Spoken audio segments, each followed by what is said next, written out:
जय हिमालय जय भारत। हिमालय लोग यूट्यूब चैनल में आपका स्वागत है और मैं हूं journalist doctor Harish Chandra. Doctor भक्त दर्शन, मुझे लगता है कि आप लोगों ने नाम अवश्य सुना होगा। पौड़ी गढ़वाल के भौरार गांव के और साबली पट्टी के निवासी थे डॉक्टर भक्त दर्शन राव, जो कि भारत के उप शिक्षा मंत्री भी रहे हैं, राज्य शिक्षा मंत्री भी रहे हैं, और वो भी पंडित जवाहरलाल नेहरू के मंत्रिमंडल में भी, लाल बहादुर शास्त्री के मंत्रिमंडल में भी और इंदिरा गांधी के मंत्रिमंडल में भी, और बाकी और मंत्रालय भी थे, लेकिन शिक्षा मंत्री थे। और जीवन भर मूल्यों के साथ डटे रहे, जीवन भर किराए के मकान में रहे, बसों में सफर करते थे, और जब कांग्रेस का डिवीजन हुआ तो राजनीति को ही संन्यास ले लिया और उसके बाद कानपुर विश्वविद्यालय के कुलपति भी बने। ऐसे कोई नेता हैं जो नेता बनने के बाद फिर एकेडमिक क्षेत्र में चले जाए, क्योंकि आजकल के नेता तो तब तक राजनीति में पड़े रहना चाहते हैं जब तक कि वे उनके एक पांव कब्र में भी लटकी हो, तब भी वो राजनीति में रहते हैं।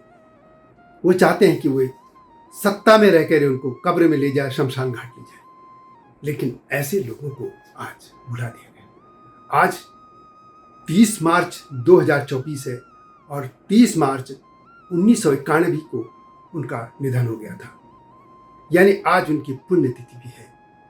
उत्तराखंड में या देश भर में चुनाव हो रहे हैं, लेकिन वो गढ़वाल जो संसदीय क्षेत्र से, वहां से 4 बार सांसद चुने गए थे। आज उन्हीं पर मैं बात करूंगा, लेकिन जब तक मैं आगे बढ़ूं आपसे अनुरोध है कि हिमालय सभ्यता पर केंद्रित इस चैनल को यानी हिमालय लोग को सब्सक्राइब अवश्य कर दीजिए।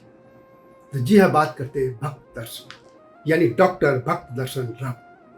बहुत कम लोग जानते हैं कि भक्त दर्शन जी भारत के पहले जो मंत्रिमंडल था, यानी प्रथम प्रधानमंत्री जो जवाहरलाल नेहरू थे, उनके मंत्रिमंडल में भी वे उपमंत्री थे। और आज ऐसे लोगों को उत्तराखंड में या देश भर में याद किया जाता है कि जिनके नाम पे करप्शन हो, भ्रष्टाचार हो, जातिवाद हो, सारे के सारे के वो अपयस लेके सिर में ढोते रहे, लेकिन ऐसे लोगों को बड़े बड़े पुरस्कार मिलते रहते हैं। लेकिन भक्त दर्शन जी को भारत तो छोड़िए, उत्तराखंड के लोगों ने बुला दिया। मैंने सोचा उनको ही आज याद करूं। चुनाव के समय जो भी है आज चल रहा है माहौल, उसमें उन ऐसे माहौल में भक्त दर्शन जी की को याद करना आज एक पुण्य का ही काम होगा। तो जैसे मैंने पहले भी कहा कि 12 फरवरी 1912 को उनका जन्म हुआ था पौड़ी गढ़वाल के गांव में। गांव का नाम था बहरा पट्टी सांवली, खाटली सांवली, जो प्रसिद्ध नयार घाटी जो है वहाँ पे ये पट्टियाँ हैं। अब पिता ने नाम रखा था राज दर्शन रावत। ये इसलिए रखा गया कि क्योंकि भारत तब अंग्रेजों के अधिकार में था और जॉर्ज पंचम का वो राज्यारोहण वर्ष था, यानी तब वो सिंहासन पे बैठे थे, तो राज दर्शन पिता ने नाम रखा था। लेकिन जब बड़े हुए तो उनको एहसास हुआ कि ये तो गुलामी के प्रतीक जो राजा हैं उनके नाम पे या उनसे संबंधित ही नाम है, तो उन्होंने राज दर्शन के बजाय भक्त दर्शन कर दिया। और भक्त दर्शन इस तरह पहले गांव में पढ़े, फिर देहरादून भी चले गए पढ़ने, 12th तक डीएवी से किया। उसके बाद वो शांति निकेतन चले गए थे गुरुदेव टैगोर के यहाँ, वहाँ पे भी शिक्षा की। फिर इलाहाबाद भी आए, पॉलिटिकल साइंस से किया, MA PhD सब कुछ उन्होंने यानी हायर शिक्षा ली। लेकिन वो आज़ादी के आंदोलन में भी कूद गए थे।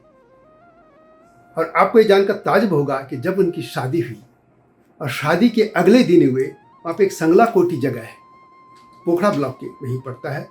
संगला कोठी में एक आज़ादी के आंदोलन से जुड़ा एक कार्यक्रम था, उसमें भाषण देने चले गए और जेल भेज दिया गया, यानी शादी के अगले दिन उनको जेल भेज दिया गया था। उसके बाद पॉलिटिक्स में जाते रहे और 4 बार गढ़वाल का प्रतिनिधित्व किया।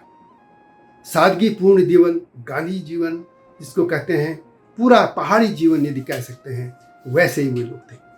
पुराने लोग उनके किस्से भी सुनाते थे। दिल्ली में भी बहुत से लोग हम लोगों को बसों में भी सफ़र कर लेते थे, किसी के साथ बैठना, कभी भी उन पर अहंकार कभी नहीं आया।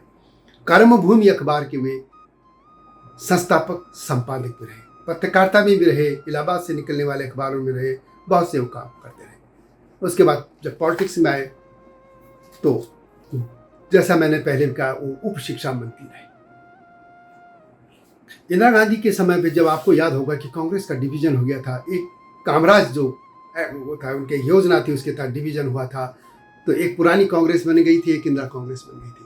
तो उन्होंने किसी भी एक पक्ष का साथ लेने के बजाय उन्होंने राजनीति से संन्यास ले लिया था और वे देहरादून चले गए थे। कहते हैं कि इंदिरा गांधी ने उनको बहुत समझाया था, कोशिश की थी कि तुम राजनीति में, लेकिन उन्होंने कहा नहीं। वो शिक्षाविद बन गए थे, यानी शिक्षा के क्षेत्र में चले गए और उसके बाद वे कानपुर यूनिवर्सिटी के कुलपति रहे। भक्त दर्शन जी को लेकर लोग कई किस्से भी सुनाते थे। ये भी कहते हैं कि जब उनकी शादी हुई तो दहेज वगैरह तो कुछ था ही नहीं, लिया ही नहीं। खैर दहेज पहाड़ों में तब होता भी नहीं था, लेकिन जो छोटा बहुत कुछ होता भी था। लेकिन उनकी शादी में सबने खादी कपड़े पहने थे। और एक और कि जब प्रथम चुनाव हुए थे भारत के संविधान स्वीकार करने के बाद 1952, तो तब से लेकर 1970 तक वे गढ़वाल से 4 बार उन्होंने प्रतिनिधित्व किया था। इसके अलावा उन्होंने जब बाद में वो एकेडमिक तरफ झुक गए तो उन्होंने 2 किताबें लिखी थी। एक तो है कि सुमन स्मृति ग्रंथ और दूसरा गढ़वाल की विभूतियाँ। ये बड़ी प्रसिद्ध पुस्तकें हैं, ये किया था। इसके अलावा उन्होंने कई बार वो जेल भी जा गए आंदोलन के दौरान। और सबसे बड़ी बात ये थी कि जैसे मैंने पहले कहा कि वे पॉलिटिक्स से हट गए थे। 1971 में उन्होंने मात्र 59 जो उम्र है उनकी, उसमें उन्होंने सक्रिय राजनीति से संन्यास ले लिया था। और आज जबकि लोग रिटायर होने के बाद पॉलिटिक्स में आते हैं, या कुछ लोग 59 के एज में अब भी अपने को युवा नेता कहते हैं, जबकि उन्होंने संन्यास ले लिया था। क्या आज के नेता ऐसा कुछ करेंगे कि वो संन्यास ले लें?